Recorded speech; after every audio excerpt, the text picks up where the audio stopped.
este proceso de reconstrucción que estamos iniciando tiene un valor del orden de 400 millones de dólares, ¿no? Y uno también se pregunta, por cierto, si esos 400 millones de dólares en tiempos de paz o evitado el daño podrían haberse destinado a otros bienes públicos o otros servicios de la comunidad. Entonces, para quienes no participaron en la mañana, les presento al gobernador del Biobío. Es obvio, pero tengo que presentarlo igual, pues. ¿Ah? Así que gracias, gobernador, que se va a quedar entiendo que es por unos minutos hasta seguir con otros compromisos, así que muchas gracias por acompañarnos. Está Pía Palacios, que pertenece al Banco Interamericano de Desarrollo y que, dicho sea de paso, ha sido quien ha posibilitado esta actividad hoy día. Sigo con Sebastián Bowen, que es director ejecutivo de Déficit Cero y que nos ha colaborado permanentemente también en el proceso de reconstrucción. Edilia Jaque, que es nuestra experta y por todos ustedes probablemente conocida en materia de riesgo, así que muchas gracias, Edilia. Juana Nasal, que actualmente desempeña funciones en el mundo privado, pero que en el 2010 tuvo una notable labor en el Serviu, en el proceso de reconstrucción, y nos interesaba mucho y nos interesa mucho poder escucharla desde el punto de vista de su experiencia. Pablo Ibelich, que estaba como coordinador de los programas de vivienda, ¿no es verdad? 2010 también en reconstrucción, que también hizo un trabajo ejemplar en términos de atender oportunamente la construcción de viviendas, que sigue siendo para ahora un desafío, por supuesto, nuestros en este proceso. Sergio Galilea, ¿cómo presentarlo a usted, don Sergio? ¿Cómo le gustaría como docente, como político, como técnico, como investigador? ¿O todos los anteriores? Todos los anteriores, sí. De perteneciente a políticas públicas de la Universidad de Chile, sí. Y con también la notable positiva experiencia de haber sido el coordinador en el proceso de reconstrucción de Santa Olga, que para nosotros es como el referente al cual aspiramos, digamos, como proceso de reconstrucción. Magdalena Vicuña, que es arquitecta y es decana de la Facultad de Arquitectura, Urbanismo y Arte. No, eso mismo, muchas gracias. Y que también tiene muchísima experiencia en planificación, que nos interesa, por supuesto, rescatar. Aquí hay una parte que es esencial, la planificación, no solamente de hacer un plan maestro que regule la inversión, sino que en el largo plazo cómo el territorio se puede organizar de mejor forma y también con riesgos. Pablo Lart, decano de la Facultad de Arquitectura y Arte, eh, que fue el coordinador del plan de reconstrucción urbana del año 2010. Yo personalmente creo que todos los de la región del Biobío le agradecemos mucho porque vimos en él un colaborador extraordinario para poder avanzar en los planes maestros de reconstrucción regional. Así que muchas gracias, Pablo. Y Pablo Fernández, que es el coordinador, diría, o sí, coordinador encargado de la reconstrucción del gobierno regional y quien ha sido nuestra contraparte técnica en el proceso en el cual la Universidad del Biobío, con la asistencia de otros profesionales, está prestando los servicios al gobierno regional para la elaboración del plan maestro de mitigaciones. Y presentar también al CEREMI de Obras Públicas, perdón, Peña, no, yo sé que es Peña, pero José, perdón, José. eh, Me costó un mundo aprenderme todos estos nombres, no llegué, ya era demasiado, sí. Bueno, entonces el formato este es muy libre, la idea es que podamos conversar sobre los temas de resiliencia, reconstrucción, post-incendio, en un formato en que yo voy a provocar brevemente con algunas preguntas que pueden ser interesantes, a lo mejor no plenamente abordadas la conversación inicial que tuvimos en la mañana. Las voy a hacer focalizadas de alguna manera en los perfiles que cada uno de nuestros invitados tiene, pero la idea no es esa que yo pregunte y ustedes respondan, sino que la idea es que podamos, ojalá, ustedes libremente sentirse con el deseo también de hacer algunas preguntas a propósito de lo que se está conversando o comentar algunas cosas de lo que se está comentando acá y ojalá producir una conversación. Así es que, em, bueno, voy a partir simplemente porque hay que partir con alguien y qué mejor que nuestra eh, la decana, digamos, de la universidad, de la Escuela de Arquitectura de la Universidad Católica.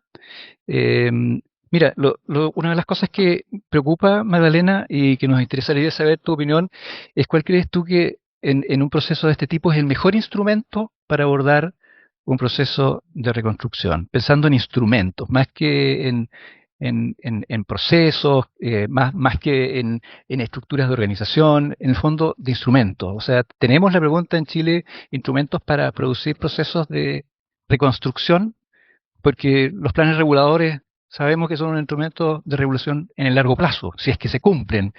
En el corto plazo, desde tu experiencia académica y también conociendo los instrumentos, cuál es tu opinión al respecto? A ver, sí. Gracias por la pregunta. Complicado, ¿no? Sí. Eh, Perdón, todas las preguntas son complicadas. No hay preguntas. em, Sí, sí, y a no ver, están preparadas tampoco.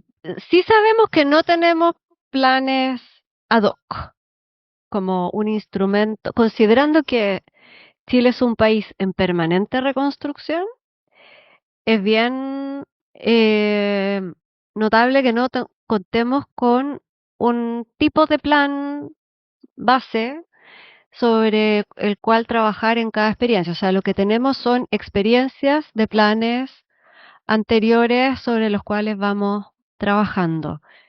Em, Nos faltan mecanismos, creo yo, más que de o sea, no solo de planificación, porque claro, podemos innovar en cada experiencia con planes, digamos, más livianos que un plan regulador, ¿cierto? De carácter más estratégico, em, más cerca quizás de de los planes de regeneración.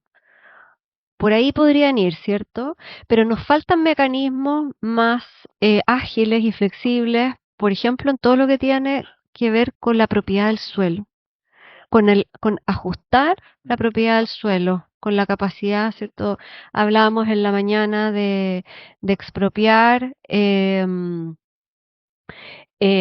para para las nuevas viviendas, pero claro, eso no es lo mismo. Y claro, si hablamos la pregunta como más ampliamente, uno ve que otros países cuentan con herramientas de reajuste de la propiedad del suelo que te permite más flexiblemente en circunstancias de catástrofe poder planificar con más efectividad, con más capacidad como real de que ocurran las cosas. Eso por un lado. Y por el otro, creo que, claro, se requiere poder planificar de la mano con los actores privados y con la sociedad civil. En, em, Hemos ganado harta experiencia, creo, en eso. Y em, diría que un tercer componente tendría que ser la capacidad que, bueno, en casos de catástrofe em, puede ser más factible en un corto plazo, pero es la capacidad de amarrar recursos con la planificación. Pero diría eso, que es algo que un problema bien de fondo tiene que ver con la propiedad del suelo Ya. y cómo planificamos con La ausencia de instrumentos de la reconstrucción. ausencia de Porque en el instrumentos que fondo lo que permitan. estamos haciendo parece recurrentemente es improvisar Mm, con algún instrumento, mm, algunos resultando mm, bien y otros a lo mejor no tan sí, bien, pero no hay una pero no, sí, instrumentalización. no tenemos un Sí, instrumento es base. raro pensando en un país que Estamos siempre así reconstruyendo, es, sí, siempre. sí. Em, y si alguien tiene una pregunta, inmediatamente la hace Iván. Em,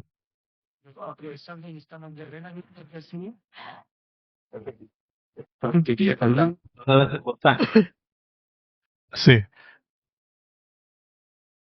vamos al récord, no podemos Sonrían. decir nada impropio. No, mi pregunta la voy a dividir en...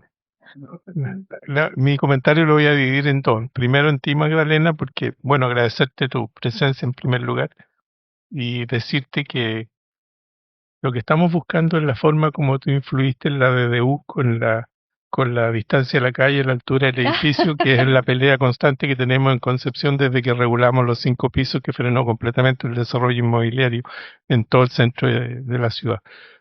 ¿Cómo lograste hacer eso para que nosotros en el fondo logremos de una u otra forma influir en las políticas públicas con la experiencia que ya tenemos, que el culpable está aquí, que era Ceremi cuando nosotros estábamos ahora gobernador, eh, y nos hizo repetir el curso, salimos mal, entonces estamos repitiendo la experiencia de manera que podamos contribuir al desarrollo de las buenas prácticas y del ejercicio, como tú bien señalas, de reconstrucción.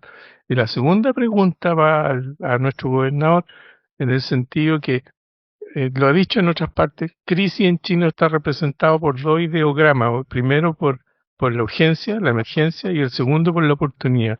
Yo creo, Gober, que tenemos la oportunidad de liderar no solamente el proceso de reconstrucción, sino además de colocar los puntos en las llagas, por ejemplo, en la ley forestal, que está en configuración, en que nosotros somos una región forestal y por lo tanto tenemos el deber de decir quién planta, cuánto planta y dónde puede plantar y no plantar al revés. Y al mismo tiempo de las otras experiencias que nosotros tengamos que dilucidar a través de los planes maestros que estamos desarrollando.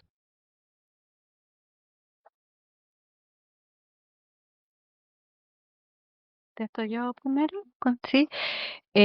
Bueno, respecto de esa experiencia, yo creo que ahí tengo que decir que fue un ejemplo de una virtuosa colaboración entre el sector público y la academia. Las universidades tenemos la misión, el deber y la capacidad para em, mirar con perspectiva, con ciencia, con datos, con metodología, ¿cierto? Los problemas públicos y tenemos el deber de transferirlo.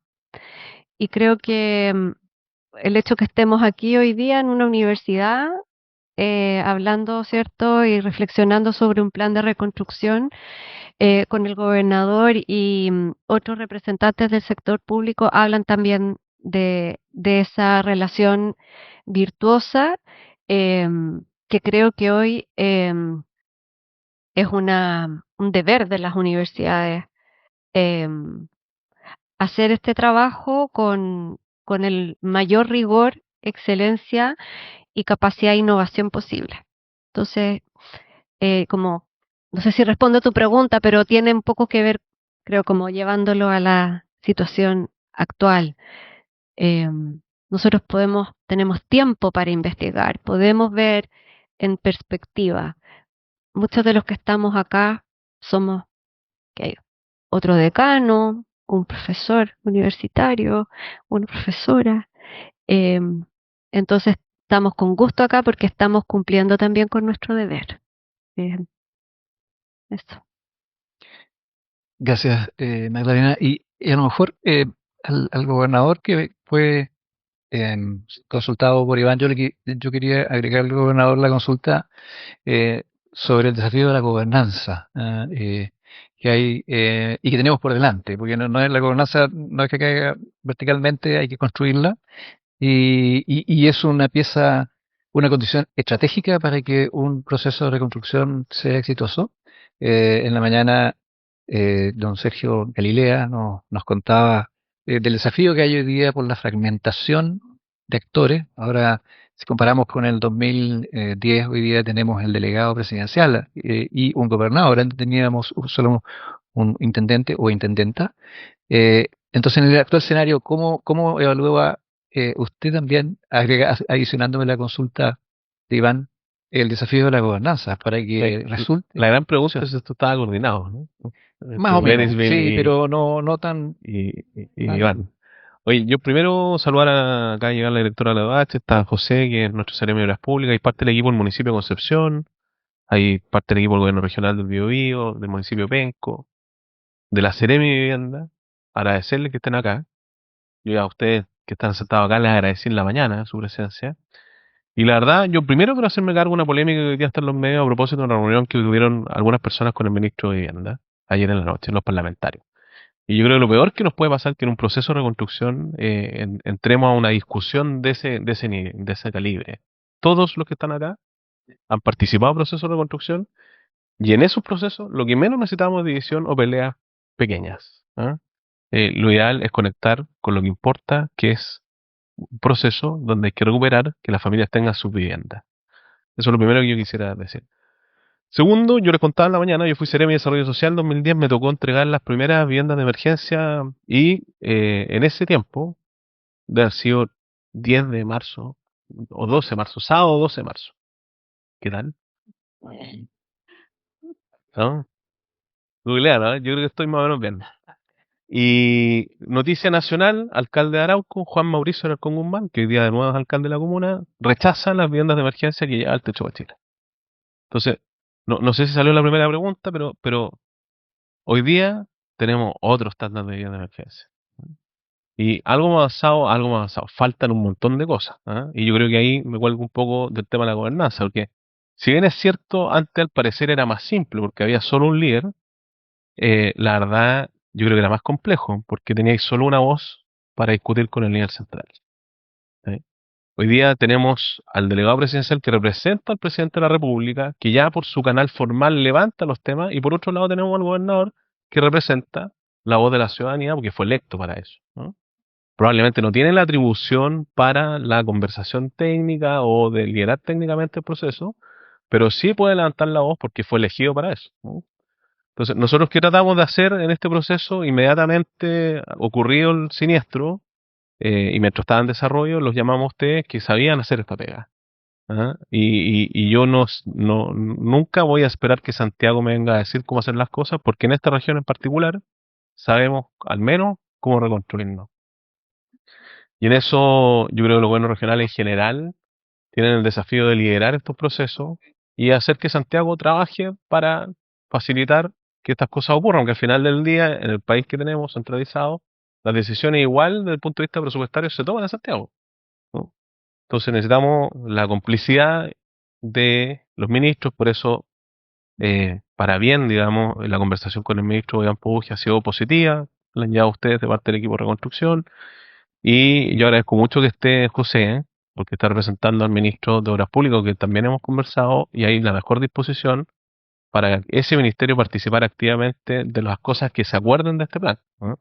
Entonces, desde el punto de vista de la gobernanza, yo creo que los gobiernos regionales tienen un rol de liderazgo sumamente relevante en coordinación, complicidad, no sé cómo definirlo, con el nivel central, porque solo así va a resultar. Y no al revés, de esperar que el líder central baje a la región y resuelva y genere un plan de reconstrucción que podríamos haber estado esperando eternamente, porque las prioridades en Chile son muchísimas. Eso. Muchas gracias, gobernador.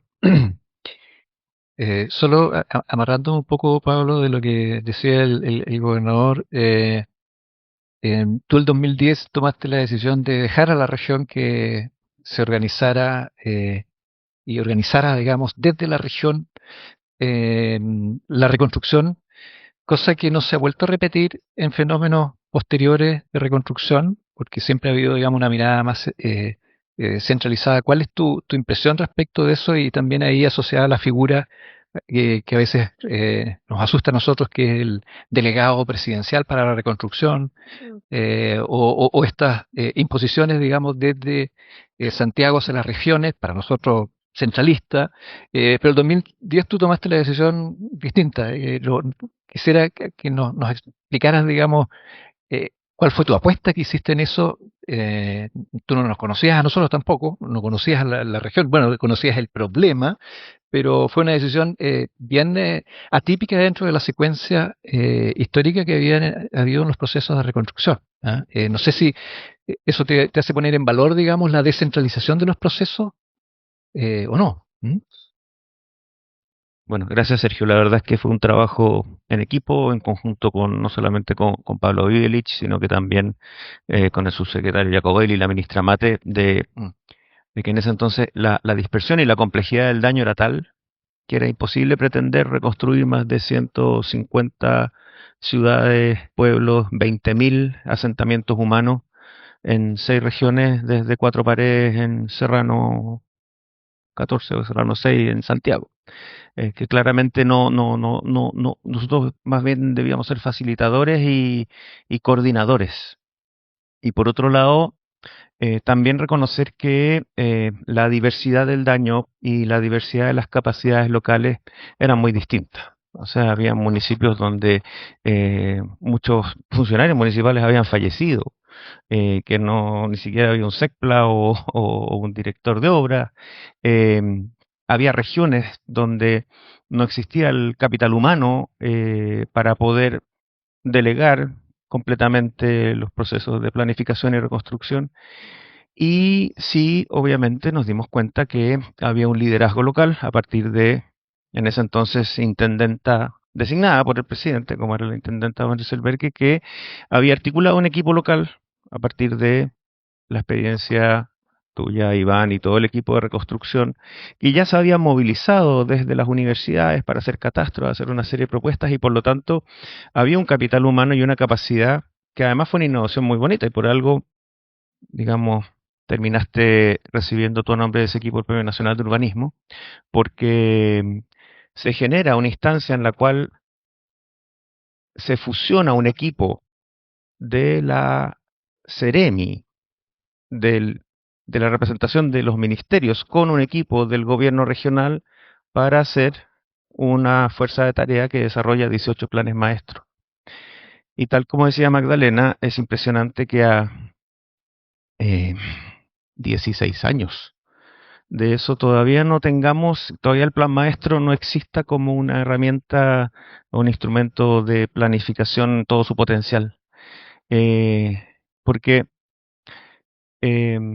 pasan dos cosas. Uno, la necesidad de confiar en los territorios, que es algo que yo aprendí en 2008 con don Sergio, cuando don Sergio era intendente en la región de los lagos y me tocó liderar la fuerza de tarea para reconstruir o relocalizar Chaitén, y se nos interponía una delegación presidencial que, que en cierta medida dificultaba lo que era la relación con el territorio. Entonces, en ese sentido, cuando hay capacidades locales, obviamente hay que confiar en ellas y facilitar el trabajo. Lo otro que aprendimos también es que es un tema más bien práctico. El presidente Piñera también generó unas instancias intermedias de coordinación de reconstrucción que las lideró en un momento Marcelo, Marcelo Cox, y por otro lado también Cristóbal Lira, que iban como saltando de ministerio a ministerio tratando de articular y nadie los pescaba.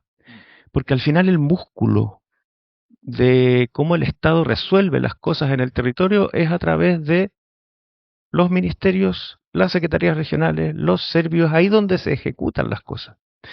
Entonces, perdón, sí, entonces en ese sentido nosotros aprendimos rápido, fuimos muy pragmáticos, corregimos los errores de Chaitén y nos dimos cuenta que ustedes generaron un template o una o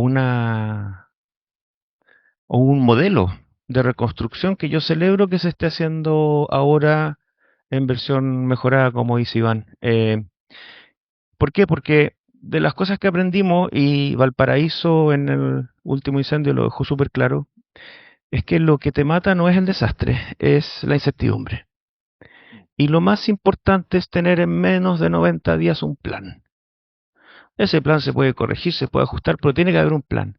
Segundo, comprometerse con plazos. Ustedes tienen una carta Gantt a junio. De ahí se pasa a la implementación y se irá ajustando el plan. Pero permite dimensionar, coordinar, priorizar. Y luego, lo que es muy importante, que también lo aprendimos nosotros el 27F, que fue muy difícil, es comunicar la complejidad del proceso a las familias y a los beneficiarios. Porque por muy bien que uno haga la pega, un desastre va a seguir siendo un desastre. Va a haber que hacer el duelo, va a haber que aprender a caminar de nuevo, va a haber que aprender a levantarse. Y por último, la cuarta lección que aprendimos del PRBC 18, que veo que ahora se está implementando nuevamente, es tratar de abrir dentro de lo posible la participación. Obviamente, en una sala de urgencias, cuando uno le están salvando la vida, los doctores se preocupan de salvarte la vida, salvarte la pierna, y después pasarás al neurocirujano o al cirujano plástico. Pero mientras más temprano se abra el plan a la discusión, como lo estamos haciendo ahora, o sea, a 2 meses, ya estamos teniendo este foro donde ustedes nos presentan, reciben feedback, y eso claramente se hace de manera transparente, abierta a la comunidad, por lo tanto, eh, perdón, me di una vuelta muy larga. Primero, confiar en las capacidades locales es una condición necesaria. Si esas capacidades existen, y si no están, hay que reforzarlas, pero no reemplazarlas. Y segundo, utilizar los canales más eficientes que tiene el Estado chileno mientras no existan los otros y no empezar a inventar figuras e improvisar cada vez que se va enfrentando un desastre. Esas son las lecciones principales y celebro y los felicito por lo que están haciendo. Muchas gracias, Pablo. Sí, lo importante es ver cómo poder replicar esta visión descentralizada, digamos, del problema y poner en marcha los valores también y las energías y las capacidades regionales, fundamentalmente, en los procesos de reconstrucción. Yo creo que eso es una deuda que tenemos y gracias por los tips que nos das ahí. No sé si alguien tiene alguna consulta sobre esto. Por supuesto, don Pedro Cisterna. Por allá. No, acá para que quede registrado la barbaridad Vale. que vas a preguntar. Bueno, ¿Ah? bueno, sí, así. Mira, yo he escuchado harto la palabra aprendizaje de las experiencias anteriores, me parece excelente, pero no he escuchado la palabra cambio climático, por ejemplo. Y yo creo que un aprendizaje importante es incorporar la variable del cambio climático en este debate y en este desarrollo. Tenemos un contexto con un cambio climático ascendente y progresivo, y por tanto cualquier proceso que se haga, tenemos una línea base distinta a hace 16 años atrás, desde el punto de vista de la temperatura del planeta, desde el punto de vista de lo que son cómo abordamos, cómo enfrentamos desde la política de adaptación hoy día el cambio climático. Y eso evidentemente constituye una variable que agudiza estas problemáticas. Y también cuando nosotros escuchamos autoridades como el presidente de la República, que es prácticamente un negacionista del cambio climático, o escuchamos al ministro Poduje, que trata de manera totalmente despectiva lo que es la biodiversidad en una zona determinada como en Penco, y que de repente la ciudadanía lo capta esto. Entonces, por otra parte, queremos participación ciudadana, pero la participación ciudadana requiere respeto por parte de la autoridad. Cuando se sienten identificados con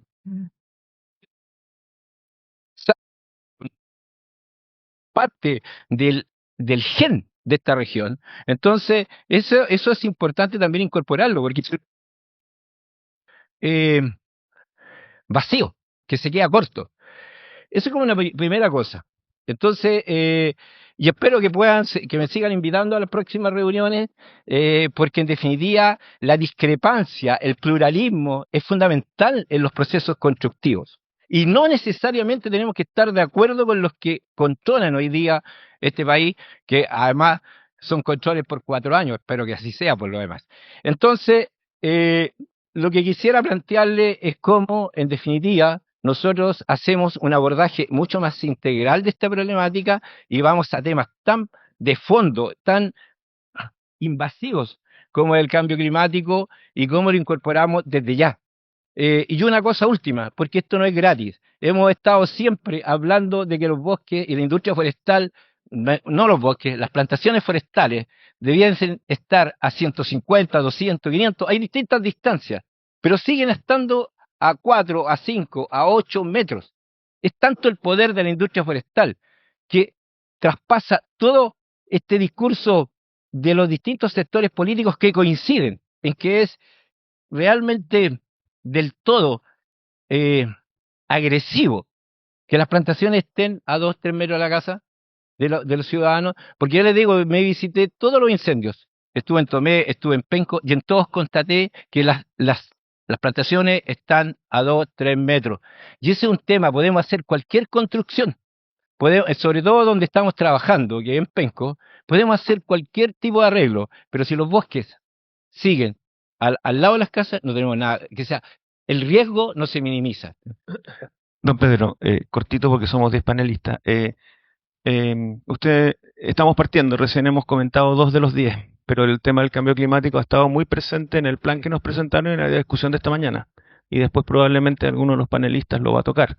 Está muy presente porque es parte de una reconstrucción holística, sobre todo en un territorio que está expuesto, digamos, a temas que no solamente tienen que ver con los incendios, sino que también la escasez hídrica, etcétera. Segundo, este trabajo hasta ahora ha sido un trabajo netamente técnico, donde más allá de las polémicas del momento o algunos titulares, sí se está incorporando el medio ambiente en la discusión, y no solamente el medio ambiente natural, sino que también el humano y el construido. Por lo tanto, yo por lo menos estoy tranquilo de que sus preocupaciones están presentes, y ya incluso Iván adelantó algo respecto a cómo regular el tema de las plantaciones, y el tema del distanciamiento y los buffers también es parte de el plan que se presentó. Por lo tanto, guarde cuidado que se están considerando todas las temáticas que usted ha planteado, porque como bien sabemos acá, los tiempos de la ciudad y de la recuperación no coinciden con los ciclos electorales, y esto es para largo plazo. Gracias, Pablo, y gracias, Pedro. Y yo quiero preguntarle a Edilia Jaque, precisamente, que forma parte de nuestro panel de conversación de la mañana, precisamente por esos desafíos frente al cambio climático y la vulnerabilidad particular del área metropolitana de Concepción. ¿Cómo lo ves tú desde la ciencia, desde la investigación, desde los riesgos? Y tal vez también podemos transmitir o comunicar esa preocupación a Pedro, que hace la... Gracias, Sergio. Bueno, aprovecho de saludar a Pedro. Sí, bueno, primero decir que sí, efectivamente en la mañana se tocó y se habló, que es el gran marco, o sea, no, ni siquiera es un tema aparte, es el gran marco de los últimos años, ¿cierto? Em, este acelerado cambio en el clima, en las formas en cómo se expresan, ¿cierto?, los distintos fenómenos climáticos, y el rol que tienen esos elementos en la generación de distintos tipos de amenazas, ¿cierto? Amenazas naturales y socionaturales. Entonces, el tema del aumento de las temperaturas, de los eventos hidrometeorológicos, por ejemplo, y frente a eso, decir que así como son dinámicos los usos de suelo, también son dinámicos estas amenazas, porque nosotros podríamos pensar que los incendios van a tener siempre una recurrencia. Ahora hace 2 años se quemó Santa Juana, se ha quemado Santa Olga, eh, don Sergio se refería en la mañana a qué hizo que el 2017 no fuera el desastre mayor a lo que realmente ocurrió, ¿cierto?, en el incendio de aquí del área metropolitana de Concepción. Entonces, efectivamente, hemos visto, yo diría desde el 2012, todos dicen del 2014 porque 2014 fue el incendio de Valparaíso, pero el 2012 tuvimos un incendio bien importante y yo diría precursor en Quillón, Ranquil, ¿cierto?, zonas mucho más rurales, pero que generaron impactos severos en las comunidades rurales, en la zona de poblados rurales en Quillón y Ranquil.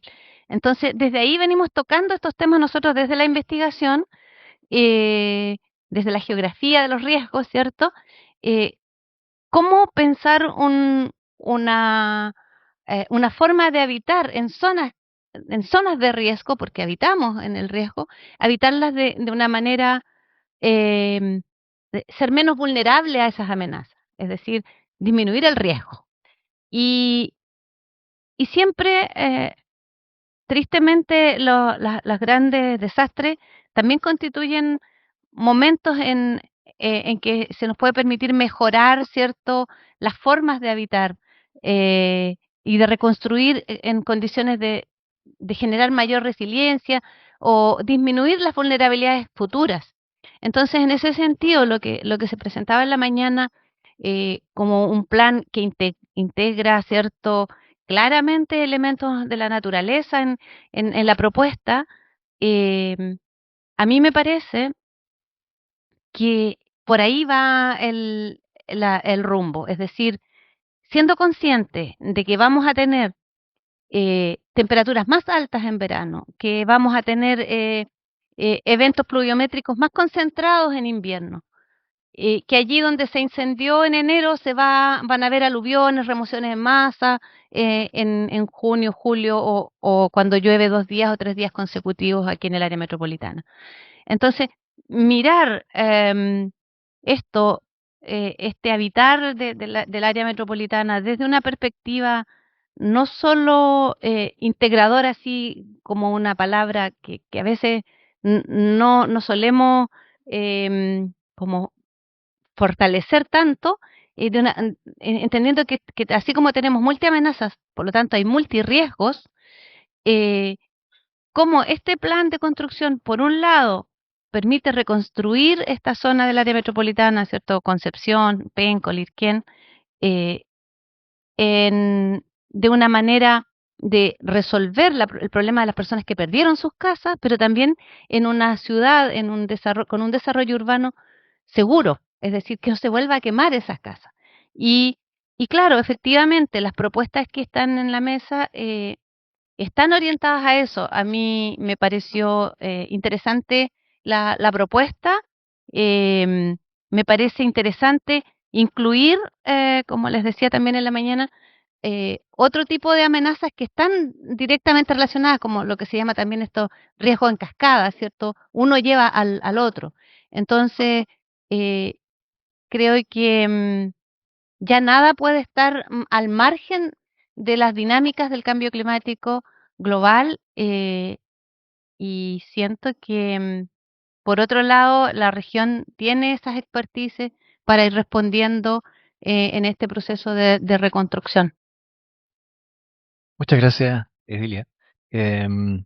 Sí, quisiera sobre lo mismo aprovechar que mencionó Edilia el caso de Santa Olga, el cual tú, Sergio, bueno, tú fuiste el coordinador de la reconstrucción. Lo que uno lee es que fue un proceso muy exitoso, em, que que tiene dos particularidades, digamos, en mi opinión, y que son un poco parte de la pregunta, pero a la cual también le agregaría la de Pedro sobre, en el fondo, qué rol jugó en ese modelo de reconstrucción pensar en el futuro, digamos, del cambio climático, entendiendo que es una zona forestal donde está absolutamente, pero otras dos cosas, porque no puedo no preguntarlas. Una es, ¿cómo lograron que casi el 30% del presupuesto de reconstrucción fuera de origen privado? ¿Ya? ¿Cómo se hizo eso? Nos encantaría nosotros en el proceso de reconstrucción tener un 30% fuera financiado por los privados. Claro que son 70 millones, creo, de dólares lo que costó, según lo que mencionaste hoy día en la mañana, la reconstrucción de Santa Olga. Y lo segundo, ¿cómo tan rápido? O sea, son tres. ¿Cómo pensaron el cambio climático, la velocidad y el sector privado? Bueno, con muchísima paciencia, con mucho trabajo, con esta mezcla entre autoridad y seducción, que llamo, buscando el convencimiento de los sectores. A mí me alegra mucho que nos acompañe el CEREMI del ministerio más importante que tiene Chile, que es el Ministerio de Obras Públicas, como tú sabes, pero también haciendo que la gente de obras públicas, con la gente de vivienda, con transporte, con telecomunicaciones, con salud, con educación, sepa trabajar en conjunto. El nivel regional tiene esa virtud tremenda. Tiene dos virtudes fundamentales. La primera, la virtud que es un campo de acción multiministerial o nada. O los ministerios se ponen de acuerdo o acá nada va a resultar.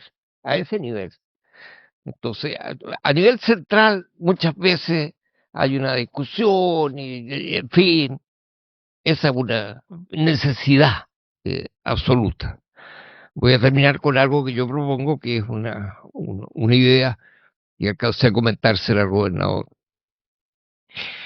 Por otra parte, el arte de convocar a los privados supone primero una gran convicción de que convoca. Eh, y segundo, yo creo que hay que hablar en un lenguaje de cierta exigencia al mundo privado, especialmente al mundo de las industrias forestales, con las cuales yo trabajé muy mancomunadamente y muy adecuadamente en Santa Olga, y sin las cuales no se podría haber hecho lo que se hizo. Nosotros necesitábamos tener agua. Nuestro CEREMI sabe que hacer el diseño de una APR dura 3, 4 años. Cuando yo dije que necesitábamos una APR, llamé al director, bueno, era subsecretario, no era delegado. Cuando la presidenta me llamó a mí y me dijo, yo quiero que tú seas el delegado para reconstruir el sur después de los diseños, yo le dije, le acepto perfectamente, pero lo quiero hacer como subsecretario porque me cargan los delegados. O sea, me carga lo que no sea la línea, la estructura ministerial. Es un elemento. Y ahí, con esa autoridad, de algún modo, teníamos problemas del agua. Y el agua la teníamos que traer del río Maule, 18 kilómetros. Algún día a la gente de OH, lo conoce, 18 kilómetros. Arauco nos dio los derechos de agua del Maule. Arauco nos dijo, pasemos por los predios que ellos tenían hasta llegar al camino, y del camino para adelante lo hacíamos por la franja fiscal, 18 kilómetros de tubería, el más caro de los sistemas que tenemos, pero el mejor que tenemos. E incluso en alguna oportunidad, cuando yo me enteré que el gobierno de Emiratos Árabes Unidos había dado $5 millones para reconstrucción en ese periodo, 2017, de los incendios, yo llamé al embajador chileno y le dije, oye, ¿no podéis conseguir otro poco más? Porque a la chilena. Entonces me dijo, mira, Qatar está interesado, pero Qatar quiere dar plata por un proyecto. Si tú vas a Santa Olga, verás que en esas torres maravillosas de agua está la bandera de Qatar. $5 millones le costó a los cataríes colocar la bandera ahí. Entonces también hay que creérsela y exigirle a los privados. Lo mismo pasó con la CMPC. La CMPC me dijo, podemos poner la madera para hacer el liceo nuevo. Entonces dije yo, colocarán la madera, tendrán un gran proyecto, los trabajadores, me van a financiar el liceo técnico industrial más importante del país, no solo la madera. Y tenemos el liceo técnico industrial más importante del país. Entonces yo creo que también es un problema de convicción propia.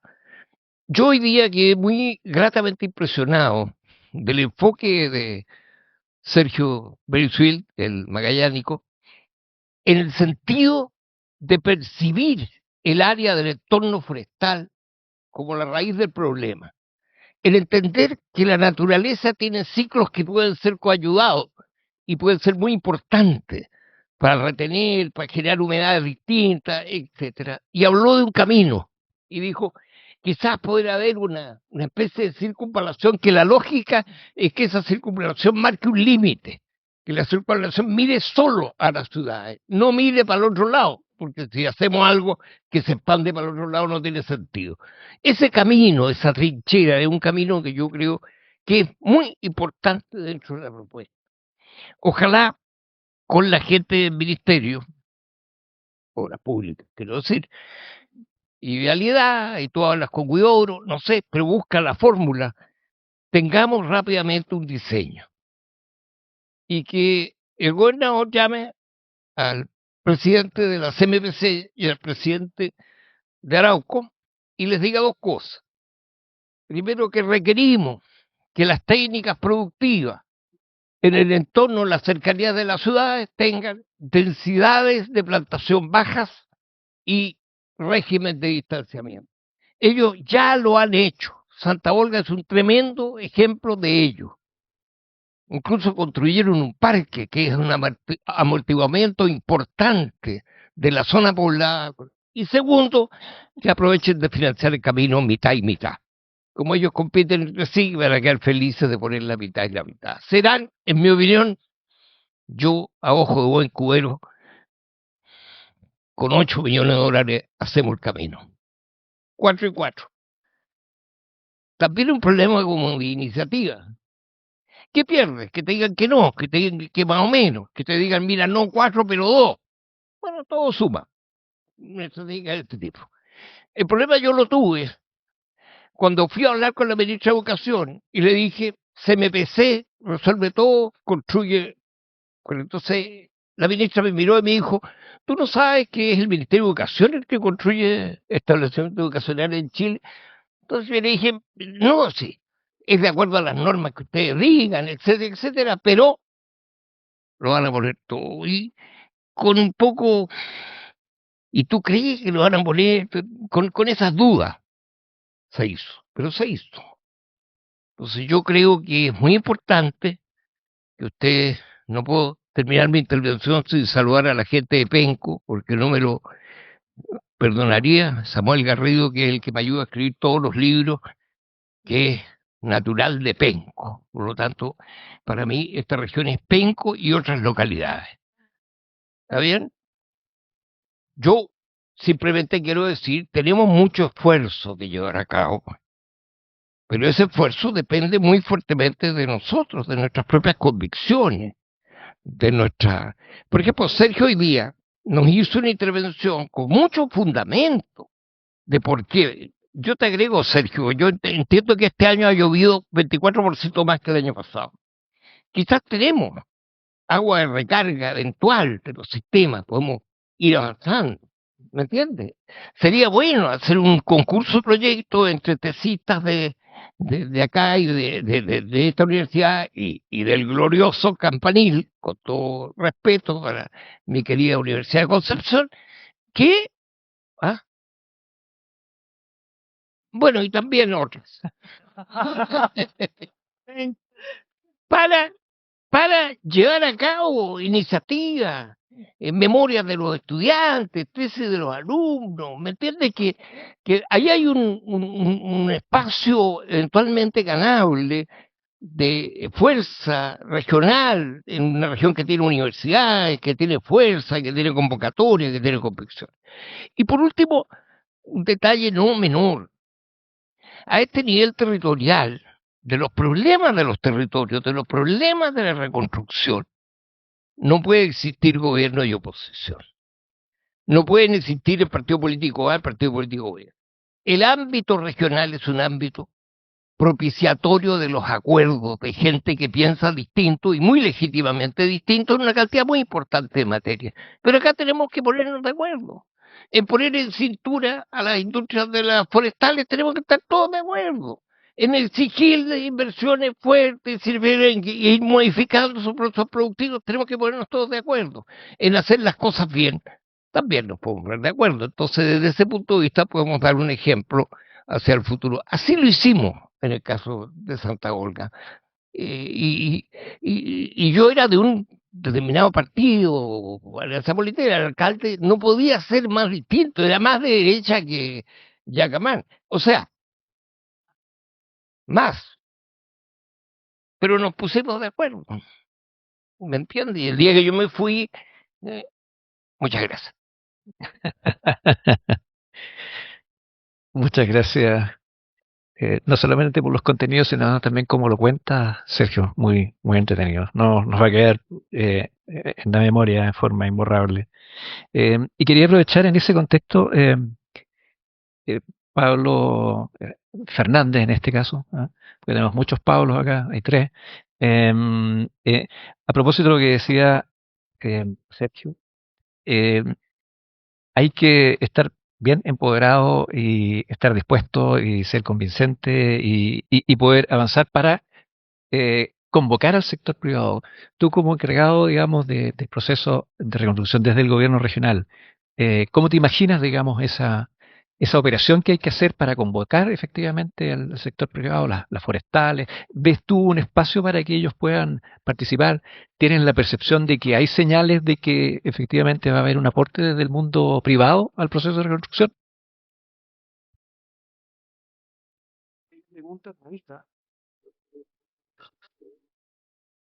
O sea, cuando tú preguntaste cómo crees, yo creía que iba a ser más fácil. Partamos por ahí. A posterior del incendio tuvimos varias reuniones con los gremios, donde teníamos reuniones 2 o 3 veces a la semana, que tú participabas también, y la apertura por parte de ellos era bien amigable, cercana, básicamente en relación a los distintos aportes que pudiera hacer dependiendo del servicio, bio con lo que fuéramos necesitando, CGE en lo que es la zona, para dejar más o menos neteada cada una de las familias y cada uno de los sectores. Pero cuando vamos avanzando, se va complejizando más el desarrollo del aporte por parte de los privados. ¿Y eso qué significa? Que tenemos que entrar de una manera un poquito más técnica. ¿Y qué significa? Que cuando hablamos de esta ruta básicamente paralela de la ruta 150, donde ya tenemos que hablar con actores que tienen que sentarse, pensar y ver cómo pueden ayudarnos, se complejiza. Entonces ahí está la tarea de nosotros de básicamente poder entrar a través de el GORE, ¿cierto? Pero también con los servicios como el Ministerio de Vivienda y el MOB para hacer un trabajo en conjunto, si no, no hay ninguna manera. Yo creo que esa es la única alternativa. Por supuesto. Si no, no estaríamos acá. Bien. Jimmy pedido Jimmy. Sí, muchas gracias. Mi consulta, entendiendo que el territorio que se vio afectado en el incendio, harto vivienda social y también vivienda de carácter informal.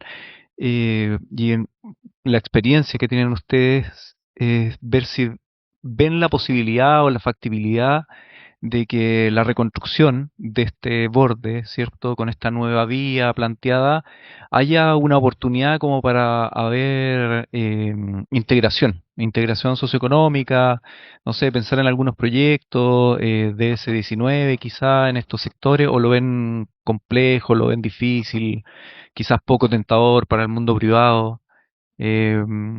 ¿Cómo ven esto? Quizás, no sé, lo dejo abierto a ver si alguien tiene alguna vivencia con esto. Em, yo em, ¿quieres cantar porque o Juanita? ¿Te atreverías? Aquí gritan Juanita, pero o, ¿y por qué no vamos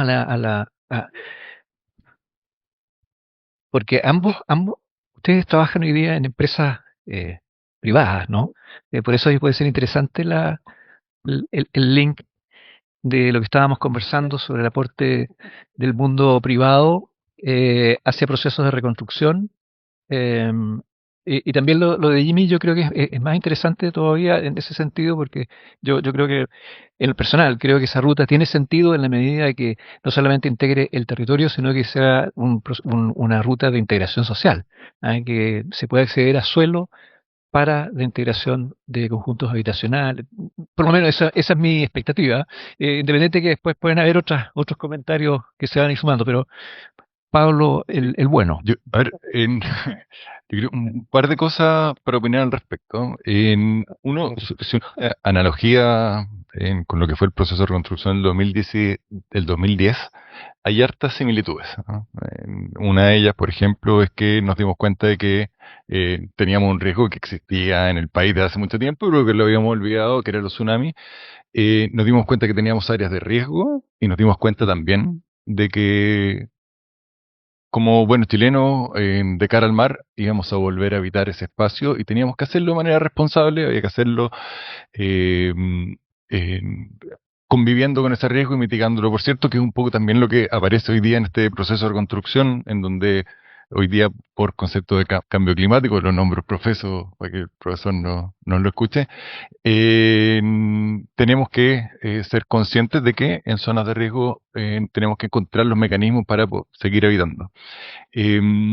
Había, fíjese que un gobierno entrante en los dos casos, ¿ah? Independiente que a uno le guste o no, el gobierno que le tocaba entrar, le tocó entrar justo con este problema. Y al final, los dos gobiernos, ese en ese entonces y el de ahora, saben que van a ser evaluados por esto. Entonces la energía que van a poner ahí va a ser muy grande. Otro concepto es que, otra similitud, eh, y ahí me acerco un poquito a lo que tú decías, Jimmy, es que en ambos periodos la industria de la construcción venía deprimida. En ese entonces, por el 2009, la crisis subprime, y con poca pega. Y yo creo que eso fue, por cierto, un facilitador, porque pucha que sería difícil enfrentar un proceso de reconstrucción de esas magnitudes, no sé, el 2013 con pleno empleo. No teníamos ni siquiera capacidad productiva para producir más de lo que había en ese entonces también, y hoy día pasa lo mismo. Hoy día la industria, en términos genéricos, no tiene pega. Y ahí quiero partir diciendo que es una muy buena idea empezar a generar este tipo de iniciativas, porque por cierto va a haber interés, en participar, en ser parte, y qué mejor que con herramientas que ya son conocidas. Y otro concepto más que está muy asociado también a lo que dijo Pablo y Sergio, con respecto al tema de los delegados presidenciales. En Chile no tiene ningún sentido tener delegados presidenciales, eso funciona en los países donde no hay institucionalidad. Aquí tenemos institucionalidad, esa es recomendación de los organismos mundiales para el proceso de reconstrucción de desastre. Y la segunda recomendación es: utiliza las herramientas que existen y que se conocen. Y en lo particular, yo soy un fan del DC-19. ¿Ah? Yo soy un fan del DC-19 por el concepto de integración social, por la orientación que tiene, que finalmente un subsidio a la oferta y no a la demanda, que tiene un enfoque inmobiliario, razón por la cual incentiva a las empresas que ya tienen un músculo a poder, así que yo lo encuentro perfectamente válido. La Juani tiene algo que complementar. Es que el 19 es más barato para el Estado. Ya. O sea, hoy día, que en el fondo escasean los recursos, claramente se podría tomar un auge el 19 porque tiene mucha también inversión desde el punto de vista privado. Y lo que tú señalas, Jimmy, es que claramente es una oportunidad que si se llega a desarrollar la ruta, mucha de ella tendrá que ser mediante expropiación por el Ministerio de Obras Públicas o por los Serviu, y en esa expropiación también se pueden ir dejando zonas asociadas a esa expropiación que puedan quedar como banco de suelo para que permita, por ejemplo, desde la región, desde el Serviu, hacer llamados especiales dentro de terrenos que hayan sido expropiados para el desarrollo del 19. Sí, yo quería complementar con una evidencia de un estudio que hicimos en el proceso de reconstrucción del mega incendio de Viña del 24. Nosotros medimos el proceso de reconstrucción con drones. Tomamos la foto antes de la catástrofe, en febrero, luego la foto de febrero, una foto en abril de ese año y una foto en diciembre de ese año. Y el proceso de autorreconstrucción aumentó en un 56% la edificabilidad. O sea, y tenemos ahí una hipótesis que yo creo que tiene que ver que los procesos de reconstrucción también asumen o se hacen cargo de ciertos déficits habitacionales importantes, todo hacinamiento, allegamiento y nada. Entonces quería dar ese dato porque la verdad es que nos sorprendió muchísimo que en tan poco tiempo, donde antes había una casa, luego habían dos en un mismo lote o una casa más grande.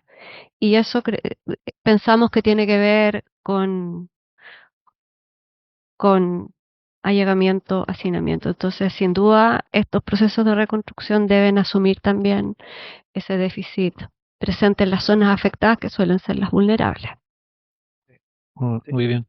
Sí, Cortito, no, no, cortito. sí, sí. Además que creo que el tema de integración aplica muy bien en el caso del Biobío, ¿Tú querías? porque son comunidades de clase media, media baja, distinto a el caso de Viña del Mar y Quilpué, que había muchas tomas, campamentos, mucho más informal.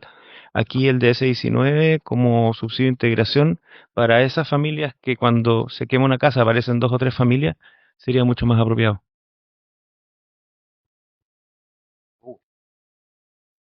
Había una pregunta de Iván mientras piensan la respuesta, Sebastián Bowen. Solamente, y me dicen Iván Poduje. No, quería complementar lo que dice Pablo Fernández, que es nuestro director y coordinador del proceso de reconstrucción, que yo quiero dar las gracias públicas de estar en el lugar que estoy, porque tuvimos y tenemos la oportunidad de lo que está diciendo Sergio Galilea, de coordinar los servicios por primera vez en Chile. Como tenemos afortunadamente sobre las espaldas que tanto alaba Pablo Alar, uno de los Pablos, el proceso de reconstrucción de 2010, la gente confía en nosotros, porque en el 2010 nos pasó que no solamente desconfiaban de nosotros, sino que se desconfiaban interministerialmente. Por ejemplo, si decías, ¿quién cita la reunión? El proceso de reconstrucción. Ah, entonces vamos, porque si va si cita el MIMBU, el MOP no va, o viceversa. Una cuestión que ya superamos, y yo encuentro que Chile maduró con este evento a la reacción y a la ayuda solidaria de las personas también. Y en ese sentido yo creo que las falanges gubernamentales y los departamentos de los diferentes ministerios están mucho más abiertos. Producto de esto fue un seminario muy bonito que participamos el miércoles pasado en la Laguna de San Pedro, que organizó la DDU y el Serviu en San Pedro de la Paz, precisamente. Pero quiero comunicar también que esta vía que mostró Sergio como una vía alternativa de mitigación y evacuación para Penco se puede convertir en una orbital metropolitana, porque efectivamente tuvimos la suerte de coordinarnos con un consultor que está haciendo la vía de conexión entre la vía del Itate y la vía a Cabrero, y que se pudiese conectar con una orbital vieja de un plan metropolitano que va hasta Hualqui, de Hualqui a hacer el quinto puente y que toma la ruta que va hacia hacia Coronel, por lo tanto, Patagual. por la ruta del Patagual. Entonces, yo voy a decirlo públicamente, aunque no haya muchos católicos, yo doy gracias a Dios por esta oportunidad, porque por primera vez podemos hacer algo que va a una contribución metropolitana y al beneficio de mucho más personas que las que fueron afectadas como damnificados de este evento, porque en el fondo te ayuda a pensar y a colocar en el tapete lo que es relevante. Obviamente estamos a cargo del problema de reconstrucción inmediato, pero también de una visión que metropolitanamente puede ayudar mucho más y que probablemente no existía, y si no hubiésemos estado en los lugares que estamos, Pablito, Sergio, no habría resultado. Muy bien, gracias, Iván. Yo quería preguntarte a ti, Sebastián Bowen.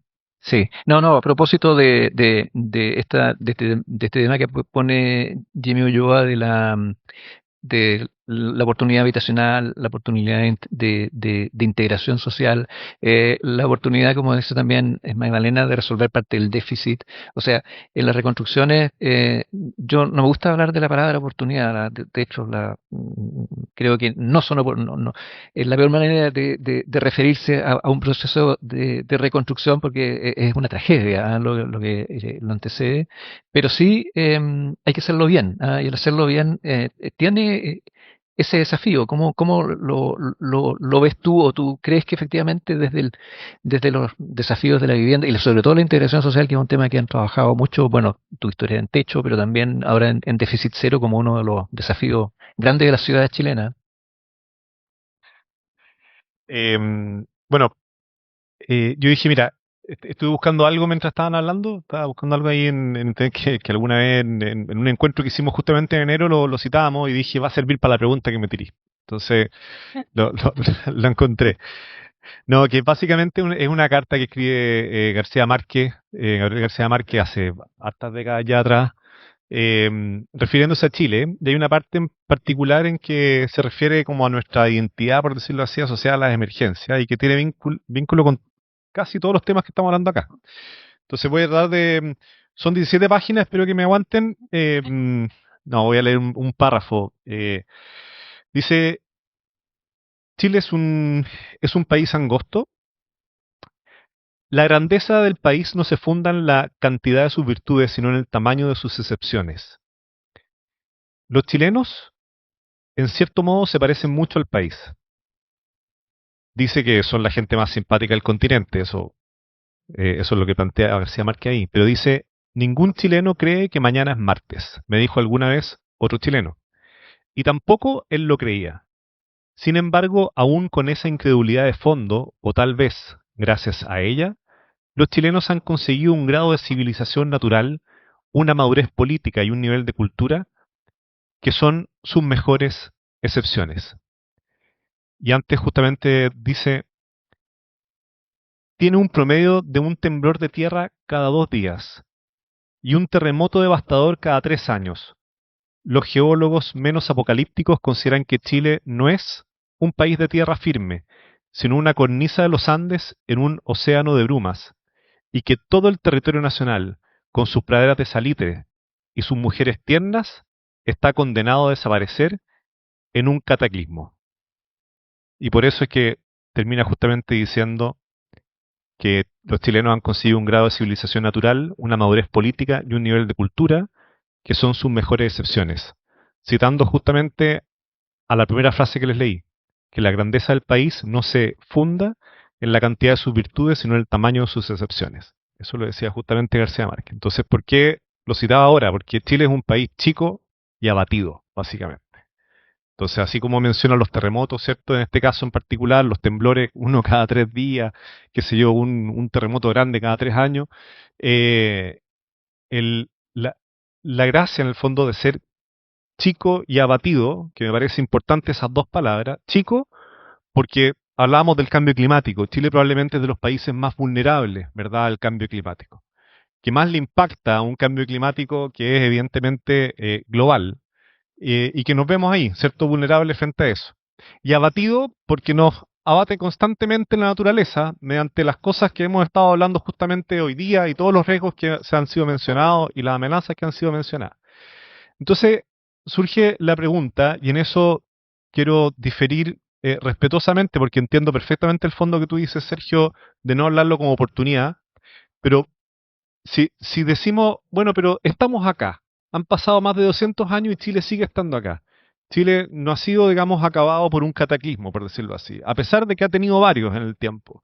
¿Y por qué? Esa es una pregunta que debería surgir. ¿Por qué? Y yo creo que la única manera es que hemos sido un país que ha logrado construir un músculo que le ha permitido sobrevivir a pesar de esa pequeñez y a pesar de esos abates. ¿Ya? ¿Y cuál es ese músculo? Entonces uno dice, bueno, yo creo que es muy importante que las emergencias nos permiten sacar un músculo que otros países no logran sacar. Por ejemplo, y engancho con lo que decía el gobernador al comienzo, por ejemplo, ser capaces de distinguir lo accesorio de lo relevante. En la emergencia no te queda espacio para pensar en lo accesorio. En la emergencia tienes que pensar en lo relevante. Entonces ahí yo creo que hay algo que siempre tenemos que volver. Y de alguna manera la naturaleza se encarga de hacernos volver. Cuando se nos empieza a olvidar y nos empezamos a pensar en puras cosas accesorias y a creer que todo se debe solo a nosotros mismos, digamos, a cada uno o todo se puede resolver en 4 años, la naturaleza nos recuerda, no, ojo, lo relevante no es eso. Y hay una segunda cuestión importante, que frente a los, digamos, estos embates de la naturaleza, ¿cierto?, que nos echa abajo las construcciones, que nos rompe nuestra estructura y con toda la tragedia que implica, como chilenos y chilenas decidimos crear lo único que puede perdurar más allá de la propia vida de una persona, ¿cierto? Y eso son las instituciones. Entonces, si algo hemos ido construyendo en Chile con mucha dedicación y que ha pasado de generación en generación son instituciones. Nos referimos a las normas, por ejemplo, ¿cierto? A las políticas públicas, a roles que se cumplen, a expectativas finalmente que se van creando entre nosotros y que se resguardan para ir construyendo de tiempo en tiempo, porque sabemos que mañana no sabemos si será martes, como decía justamente la carta. Y toca que la estamos leyendo un día lunes además, así que, Carza, mañana no sabemos si será martes. Frente a esto, entonces, es interesante porque lo que ha sucedido en la historia de Chile es que las emergencias han permitido como dar saltos, digamos, cualitativos, exponenciales en nuestro desarrollo. Es contraintuitivo a lo que hablamos, pero nuestro sistema interconectado central que nos brinda la energía que tenemos hoy día, por ejemplo, se crea en el fondo justamente después de un tremendo terremoto que se hace, no me equivoco, el año 39, tuvo que haber sido por ahí. 39, efectivamente. Y ahí se crea todo el sistema, bueno, nuestro sistema de comunicaciones. Chile tiene de las principales justamente penetraciones en materia, por ejemplo, de telefonía celular, se crea justamente con mucha fuerza después del terremoto de 1960. Bueno, nuestra institucionalidad, nuestra ordenanza general de urbanismo y construcciones se crea justamente después del terremoto Talca. Empieza ahí como a construirse. Nuestras instituciones tipo, por ejemplo, el Ministerio de Vivienda y Urbanismo, las primeras formas también fueron después de emergencias. Por lo tanto, las emergencias nos han permitido crear un músculo de institucionalidad que sirve más allá de la propia emergencia, sirve a construir un desarrollo general. Y eso encuentro que es súper importante relevarlo. Dicho eso, lo que justamente estamos viendo hoy día y que nos presentó Sergio como esta idea más de hacer un plan maestro, ¿verdad?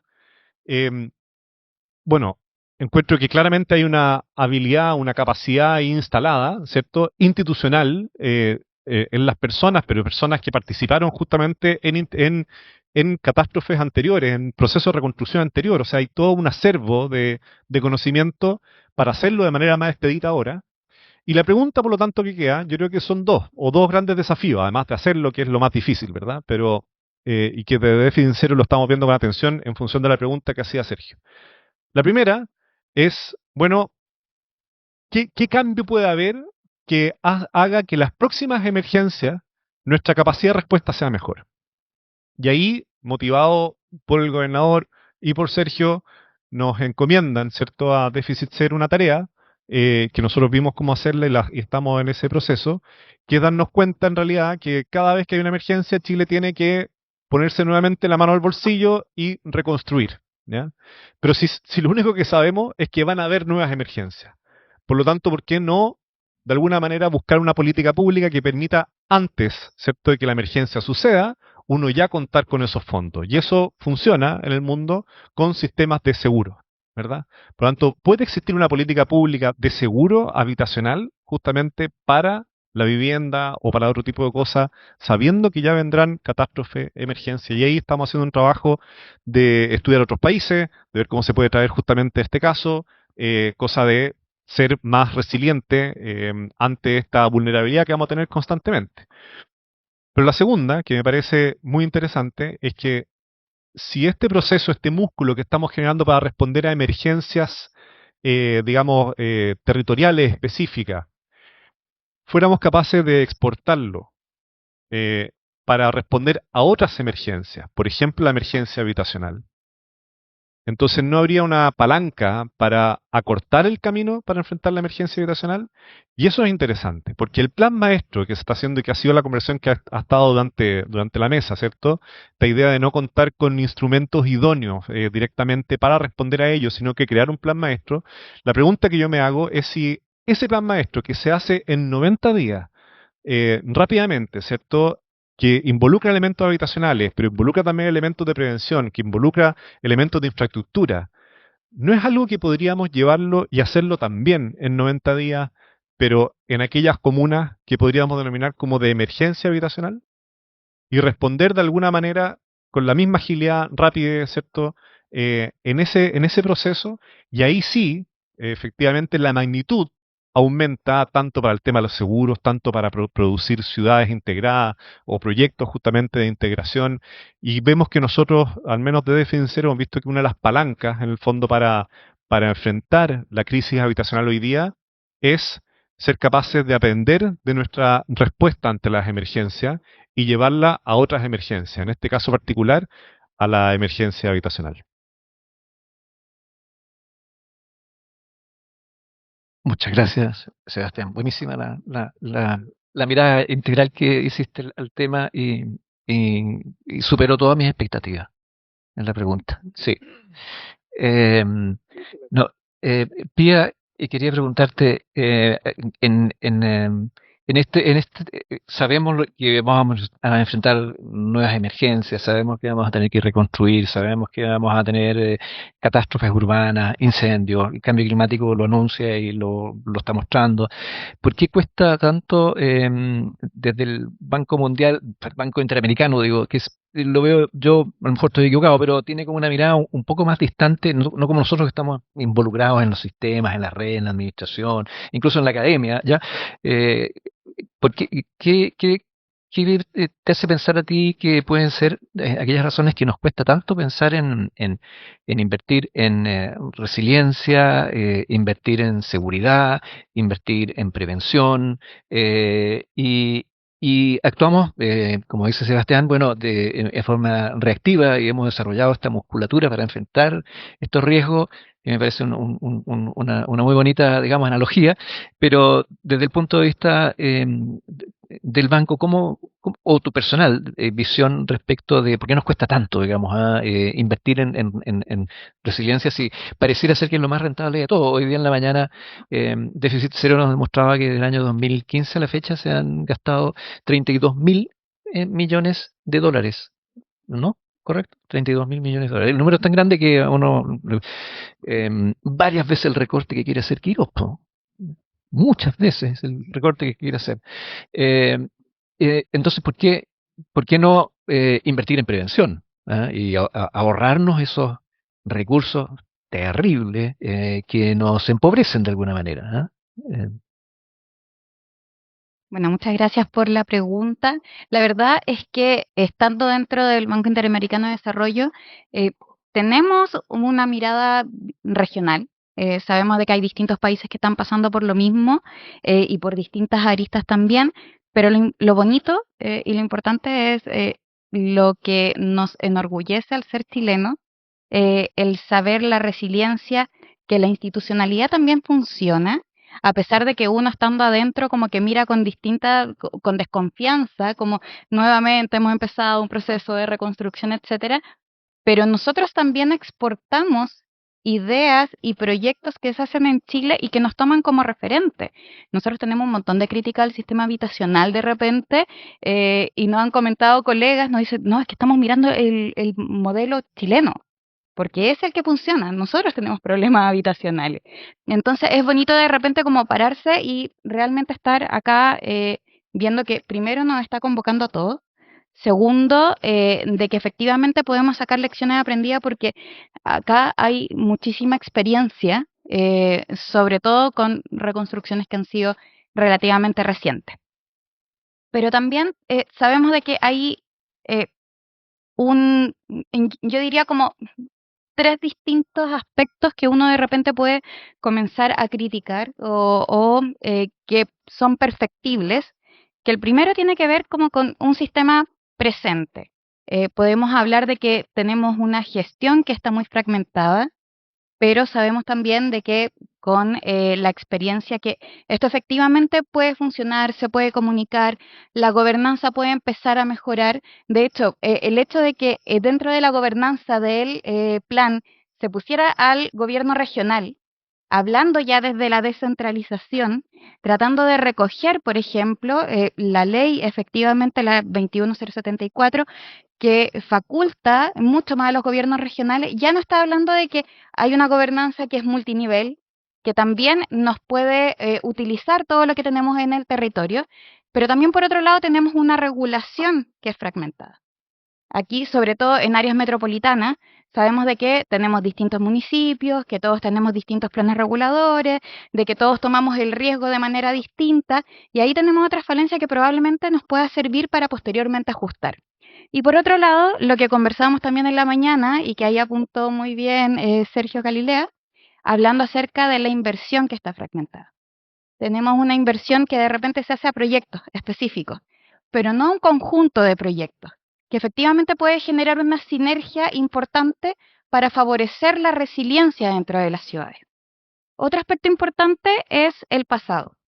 Nosotros tenemos una historia de riesgos y de desastre donde está documentado cómo ciertas comunidades con el tsunami del 70 efectivamente podían evacuar sin esperar ningún tipo de alerta porque efectivamente había conocimiento local.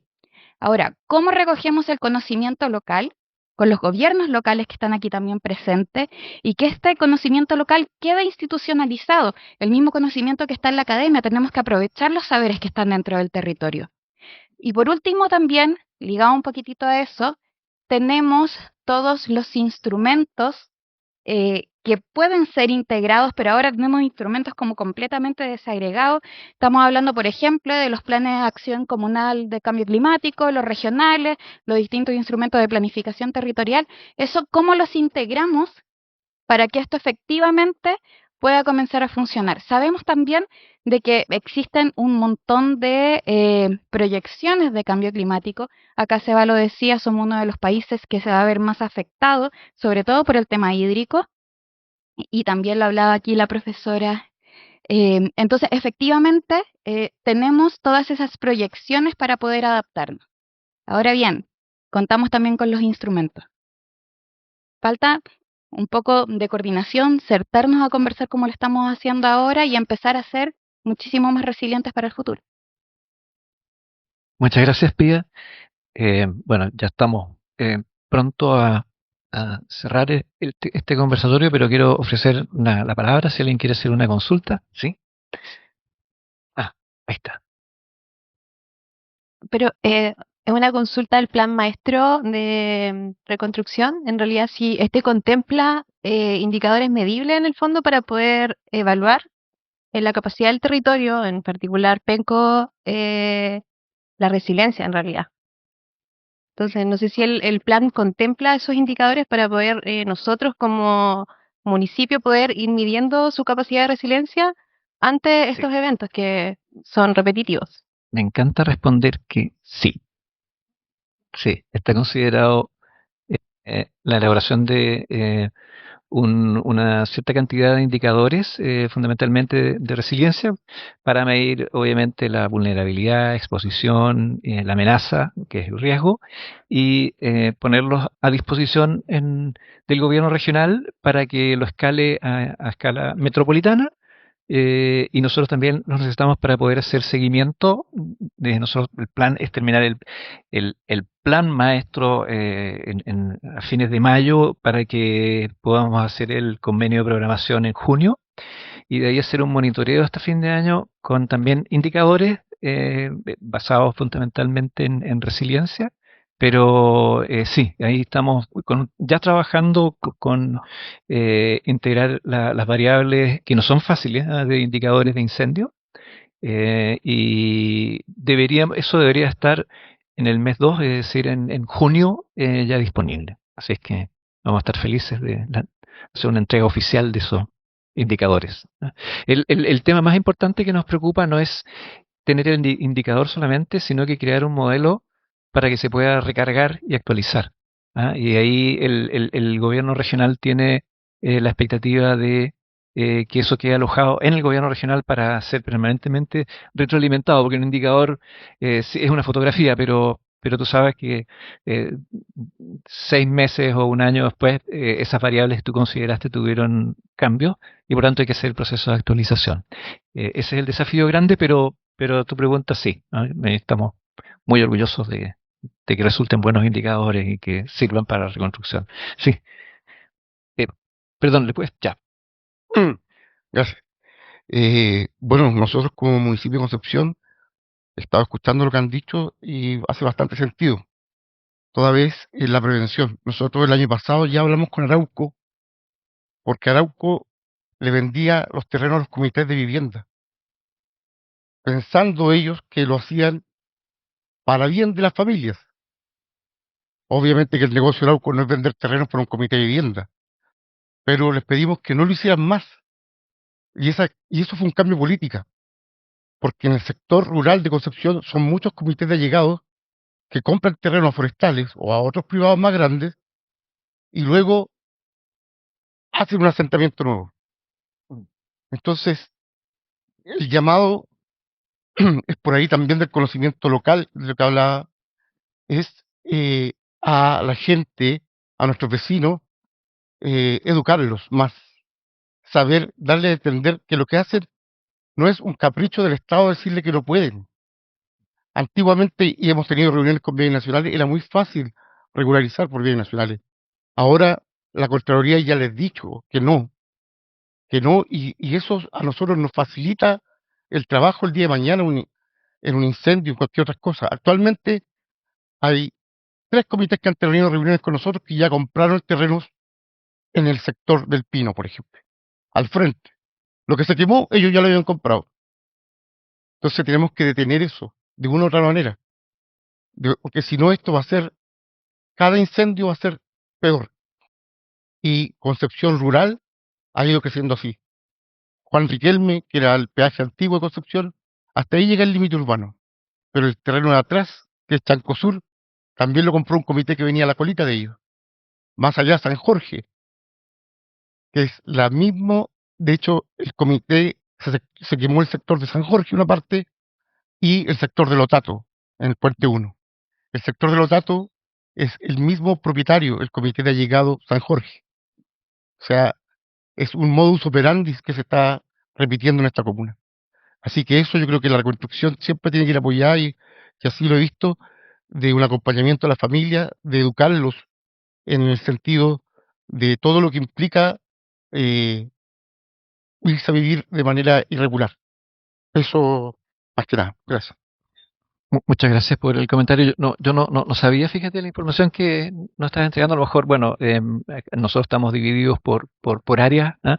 Pero me parece que es un tema que revela también un fenómeno global que está teniendo las ciudades chilenas, que es de personas que buscan una segunda vivienda o una primera vivienda fuera de la ciudad, ¿ah? Y ese es un tema que está en una ley, la ley que modifica, digamos, el sistema de parcelaciones rurales. También lo tocamos en la mañana. Y también el otro tema que tú tocas, que es muy importante, que es el tema de la informalidad, ¿ah? Ahí estamos desesperados. Yo creo que hay un problema país en el tema de la informalidad, o los procesos que vulneran en el fondo los sistemas tradicionales de crear pueblos, urbanizar o edificar. Y, y bueno, tus datos nos revelan, nos profundizan eso, ¿ah?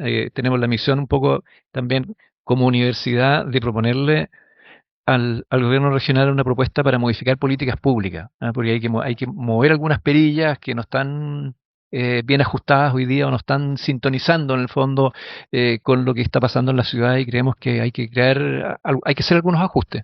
Así que te agradezco el comentario. No sé si algún otro de los integrantes, alguna persona que quiera hacer un último comentario, si no, perdón, Alar, ¿quiere hacer su último comentario? Una pregunta. Claro.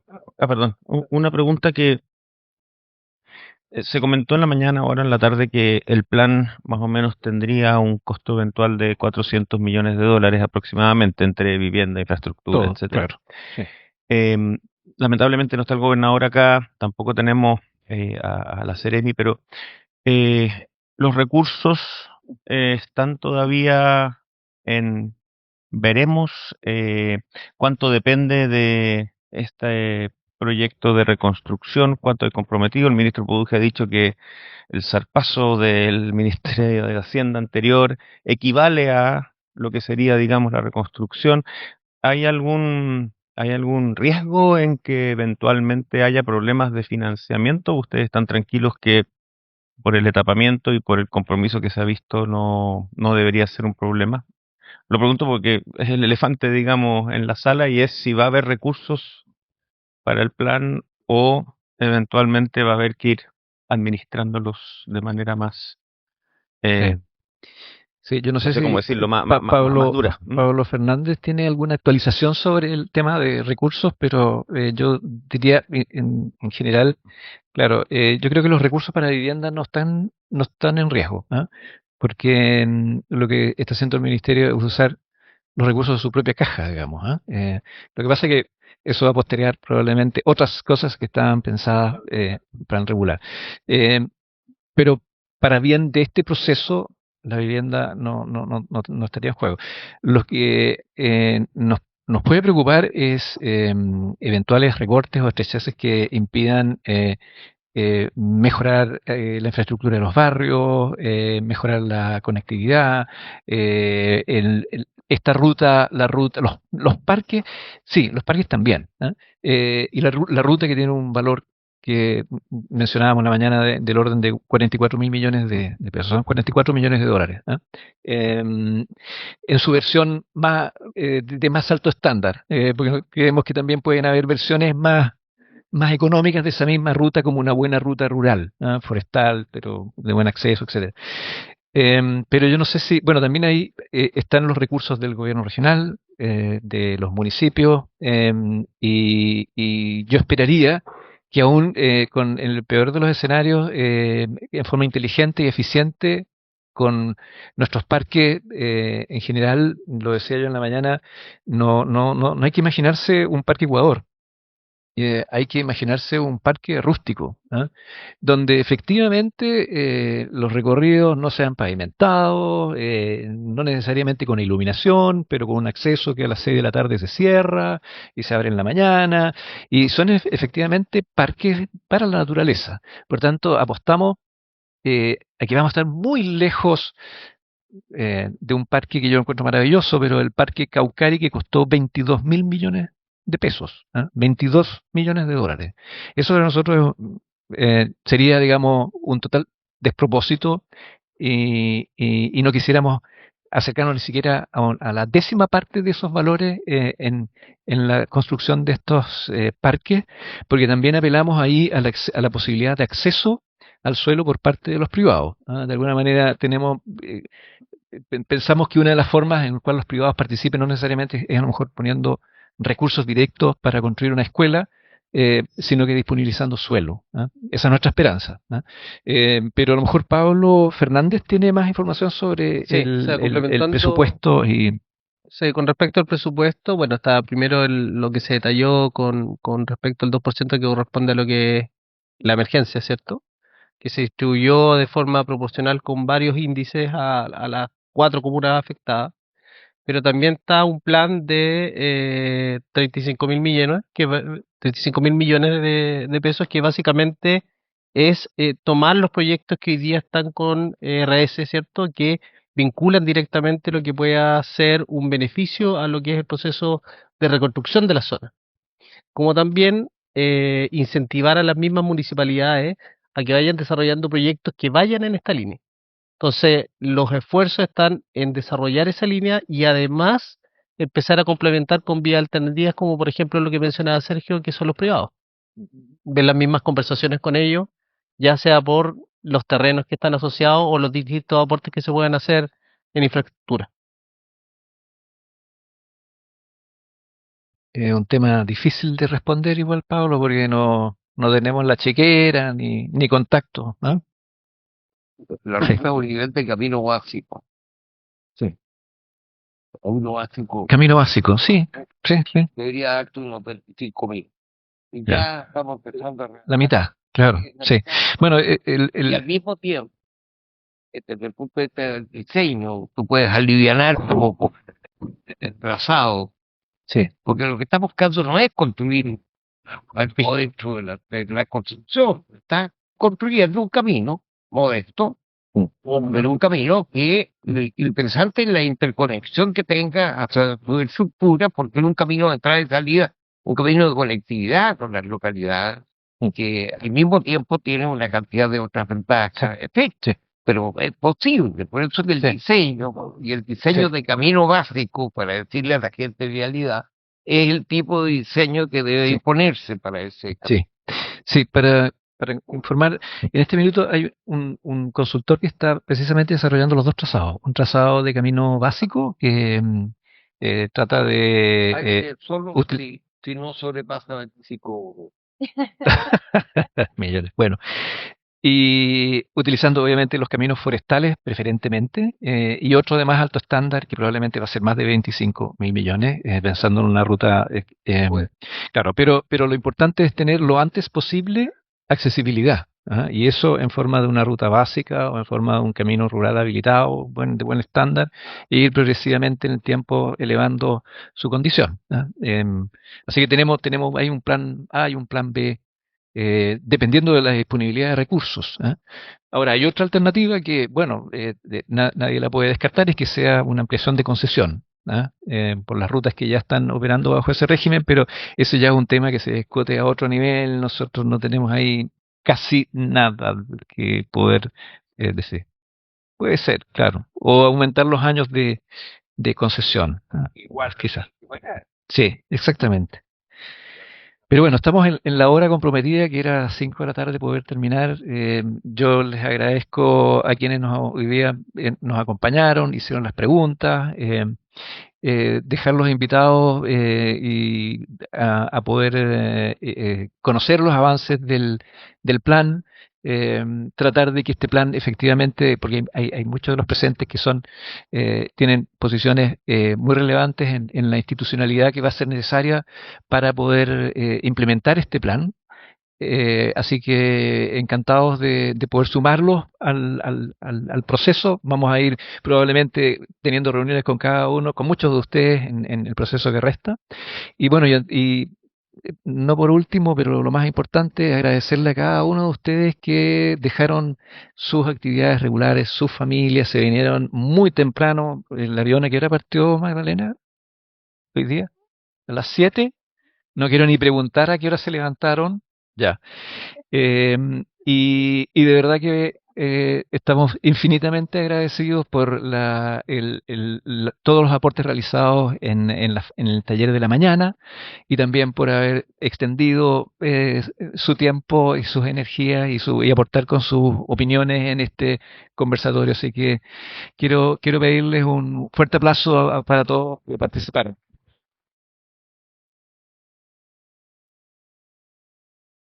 Bueno, que tengan una muy buena tarde y hasta la vista. No, hasta pronto.